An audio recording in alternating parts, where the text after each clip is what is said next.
A good day, Dr. Janice and my fellow friends. I'm Telugu Srigunasekaran. We from Group 15 presenting BRI of Sri Lanka. This is my group members. Waznah binti Abu Sama, Vincent Wong Lee Wong, Wadna Naziha binti Jasilin, Woni Victor Vincent, Zuhalmi bin Wakilin. Hello everyone, my name is Voni Victor. I will present about the introduction of BRI in Sri Lanka. BRI or Belt and Road Initiative is a strategy for developing and advancing global infrastructure, and it was started in 2013 and has invested in 150 countries including international organizations. So there are three main motivations for BRI. The first one is fierce competition between China and US. Second is the legacy of the financial crisis that happened on 2008. And the third one is importance of developing the economy in the central region of China. In addition, BRI also promote technology transfer and public-private partnership. Lastly, BRI also have an impact on the political, economy, social and labor environment. That's all for me. Thank you. My name is Wardana Zabindi Jasilin with metric number of PB21161109. I will present about the objective of BRI in Sri Lanka. First and foremost, one bit, one role used as an element of a long-term strategy to achieve global leadership in the economy and international relations. This is in line with the new center of power based on fact, which make China's role in developing the world economy and international relations system is constantly increasing. Moreover, the promotion of openness policy, the development of relations with regional partners, this involved the One Bit One Roll initiative which aim to improve relations with other countries in the region and build a positive image of China as a neighbor. Last but not least, BRI create a framework and stimulate economic growth in the transition to a new economic development model. This will create a policy of reform, the openness which will further lead to a better economic transformation. I'm Vincent, and next I will present about the background of BRI in Sri Lanka. Sri Lanka is an island country in the Indian Ocean. Despite its small area, Sri Lanka population have around 20 million people. The island has a very economic focus on agriculture, mining, fishing, manufacturing, and tourism, and it is rich in natural resources.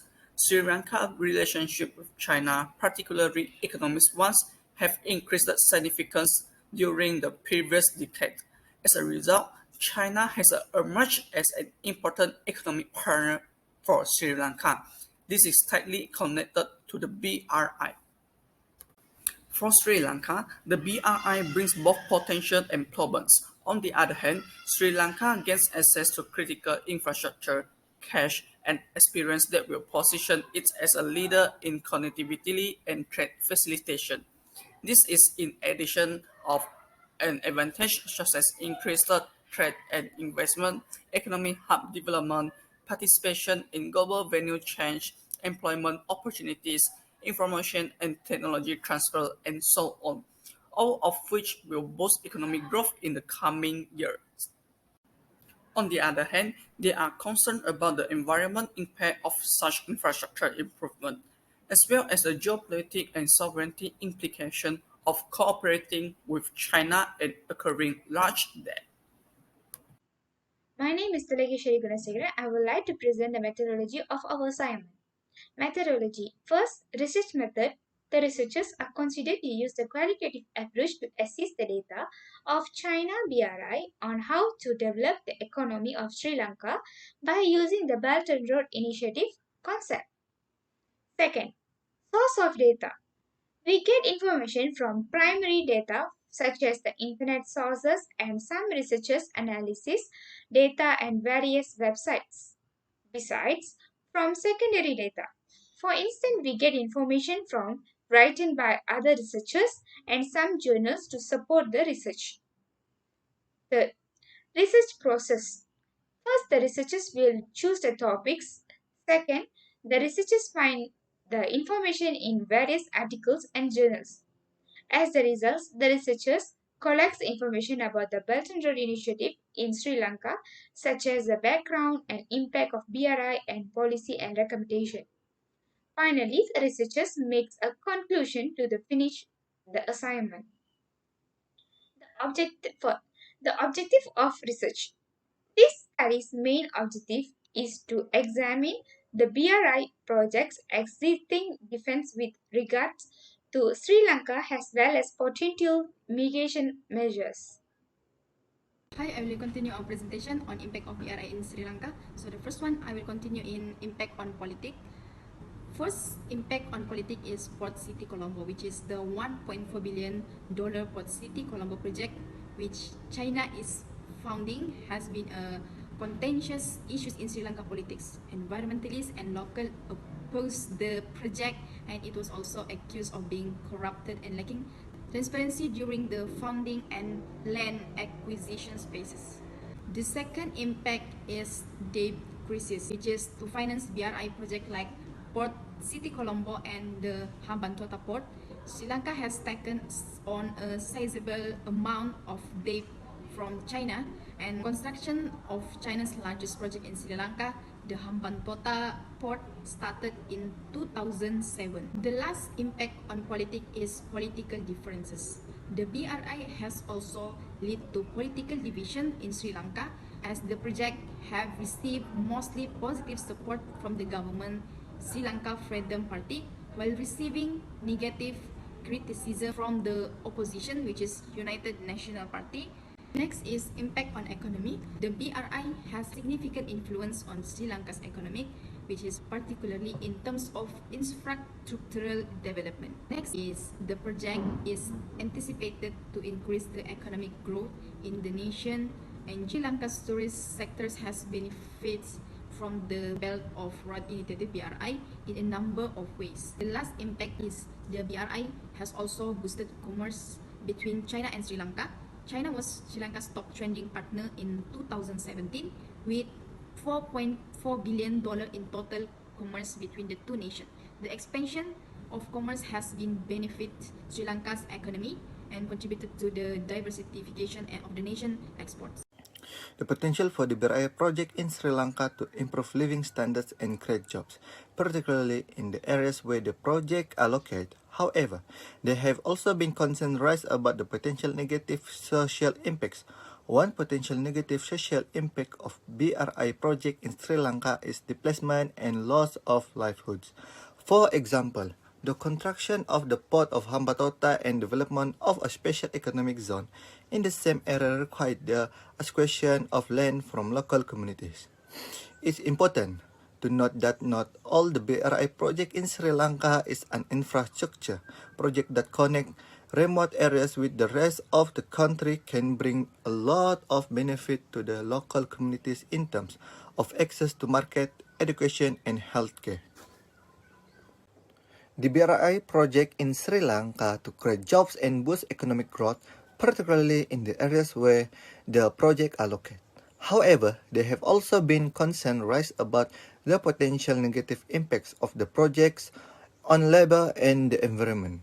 One potential negative impact of BRI project on labor in Sri Lanka is the exploitation of workers, particularly in the construction and manufacturing sector.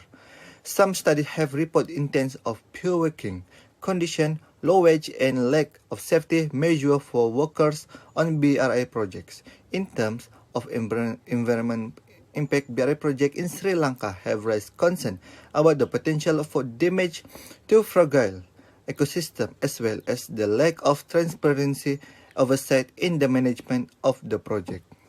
Hello everyone, my name is Salakishwari Gunasegaran, my metric number BB211103111, and today I am going to explain policy implication and recommendation. The Chinese BRI project has impacted a different nation in different ways. Potential issues with the BRI for Sri Lanka include power struggles, independence and autonomy, pollution, and sustainable growth. So far, the recommendations are: first, improve debt management. Sri Lanka could also look to increase its share of infrastructure financing from the AIIB, which offers relatively low cost infrastructure financing and environmental standards. Additionally, Sri Lanka should reduce the trade deficit. Many researchers suggest China Chinese FDI may help to reduce Sri Lanka expanding trade imbalance with China. However, China has only contributed a small amount of export focused FDI to Sri Lanka thus far. Apart from that, strengthening environmental protection, which as we suggest, future infrastructure projects in Sri Lanka should have higher domestic environmental standards and enforcement. In addition, to encourage collaboration with creative partners in green technology and green financing systems, these standards must to be comparable to those used internationally. Last but not least, improve infrastructure planning. Sri Lanka should look to end its inefficient and potential costly practice of devising broad infrastructure plan in each electoral cycle and drop to practice followed by more successful economies. Finally, improve skill transfers. Sri Lanka might pass laws to encourage businesses to use foreign workers to boost local employee training and legal document their efforts. Hello everyone. So for the conclusion, bilateral relationship between China and Sri Lanka are getting closer through this BRI. And this is definitely beneficial for both parties. In addition, the implementation of BRI in Sri Lanka also have a positive and negative impact on the political, economy, social and also labor environment. That's all for me and our group. Thank you.